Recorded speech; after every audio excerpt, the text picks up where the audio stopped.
واجهت يوما رفضا بحكم أنك مختلف، غريب، غير مألوف؟ وهل لننجح يجب أن نتبع مبادئ الآخرين أم نكتشف ذواتنا ونتحداها؟ في يوم من الأيام وضعت أنا في ذلك الموقف، واخترت أن أخوض في الخيار الثاني، وهو أن أكتشف ذاتي وأتحداها. صحيح واجهت الكثير من الصعوبات، التحديات، ولكن ثمار ذلك التحدي كانت جميلة جدا. فاليوم أنا مثل البقية طالبة، لكنني أنا طالبة مؤسسة، مديرة ومخترعة. النجاح ليس دائما في أن نتبع مبادئ الآخرين، النجاح أحيانا في أن نكون مختلفين. أريد من الجميع أن يرفع يده. كل من يؤمن منكم بأنه مختلف فليرفع يدين. أعلى. القائد منكم هو من يجرؤ على الاختلاف. هناك الكثير من القادة، هناك مثلا ألبرت أينشتاين، توماس أديسون، نيلسون مانديلا، هناك الشيخ سلطان بن محمد القاسمي.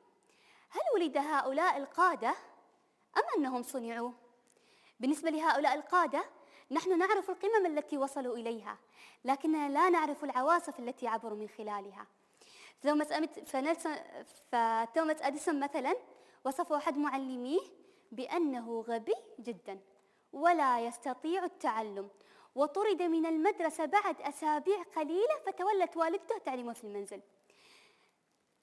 توماس أديسون اخترع المصباح الكهربائي.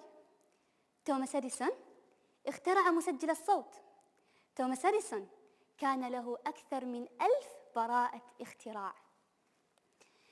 في زمن غاب فيه التعليم الجامعي وتوافرت فيه قلة الكفاءات، تحدى الشيخ سلطان الصعاب وبنى مدينة علمية في أرض لم تتهيأ بعد.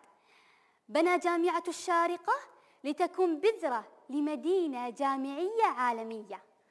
أما اليوم فبلده هي عاصمة الثقافة. كل قصة نجاح خلفها قائد عظيم. هناك محطات من الرفض والشك، لكن ما يميز هؤلاء الأشخاص ليس أنهم خلقوا الظروف المناسبة، بل أنهم صنعوا الفرص من رحم التحديات.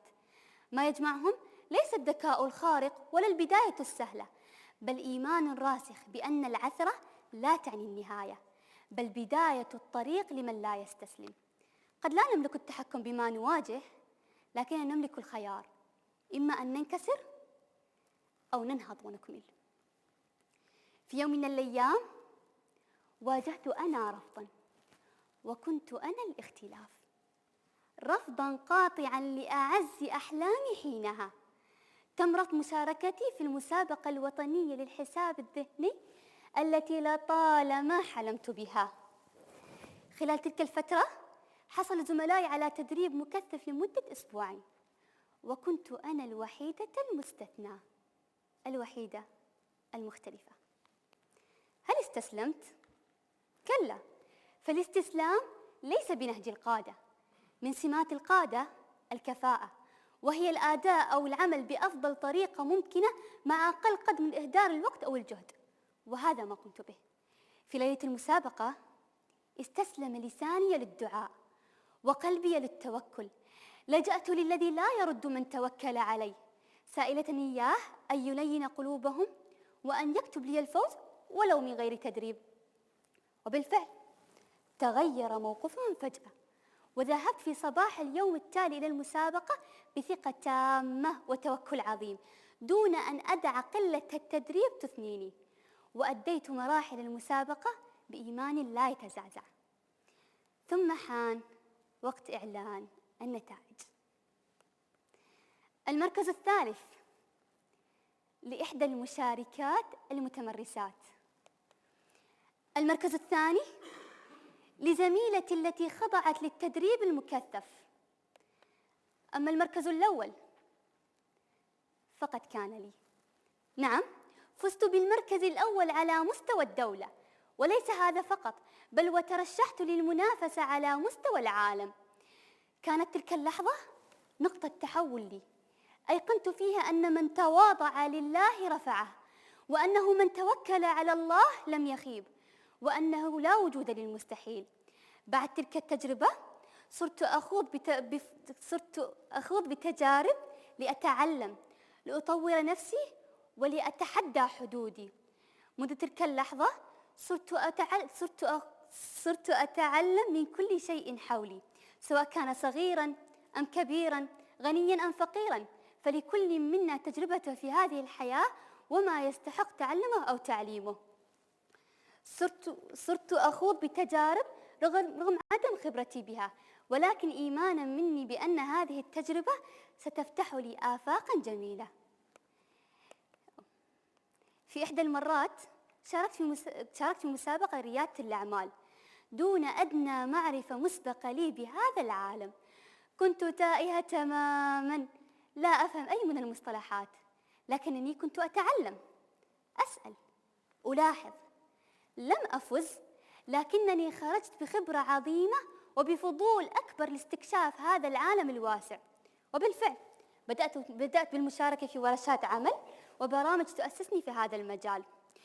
خلال تلك الفترة كنت أتحدى نفسي وأشارك في مسابقات رغم أني لست متأسسة تمام التأسيس، ولكن كل يقين بأن تحدي الذات يعلم الكثير ويجعلك تكتشف نواقصك ونقاط ضعفك. في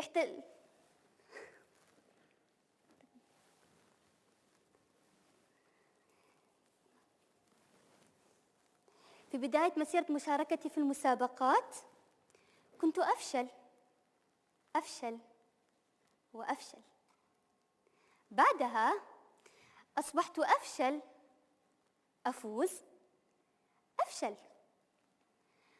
أما اليوم فأنا أفوز وأفوز، ولا عيب في أن أفشل.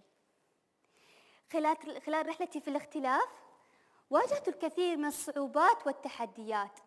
هناك الكثير من المشجعين، لكن هناك الكثير من المثبطين والاستغلاليين أيضاً. هناك من سيميزك سلباً من بين الجميع رغم تفوقك وامتيازك. قد تؤلمك تلك المواقف أو الكلمات، ولكن ذلك جزء من الرحلة. فرحلة النجاح كرحلة صعود الجبل. خلال رحلة صعود الجبل هناك الكثير من المعيقات. مثلاً هناك الصخور الصغيرة، الناجح سيضعها جانباً ويكمل صعوده. وهناك الصخور الكبيرة التي تسد الطريق، الناجح سيحطمها إلى صخور صغيرة يضعها جانباً ويكمل صعوده. الناجح لا يستسلم حتى يصل إلى القمة. في رحلتي في الاختلاف ألهمتني بعض الكلمات من مركز محمد بن راشد لإعداد القادة، وكانت تلك الكلمات أن القادة العظام الذين غيروا مجرى التاريخ كانوا غريبين في عصرهم، مختلفين في تفكير أحلامهم، لا يضعون حدوداً للواقع أو الممكن. القائد العظيم يرى ما لا يراه الآخرون، قد يبدو عكس التيار أو خارج السرب، ولكنه يرسم مساراً جديداً للمستقبل، مسار لم يسبقه إليه أحد من قبل. فالنجاح ليس دائماً في أن نتبع المسار الذي يتبعه الجميع. النجاح أحياناً بأن تكون مختلف، بأن تكون غريب. النجاح أحياناً بأن تكون أنت قائد تلك الرحلة. شكراً.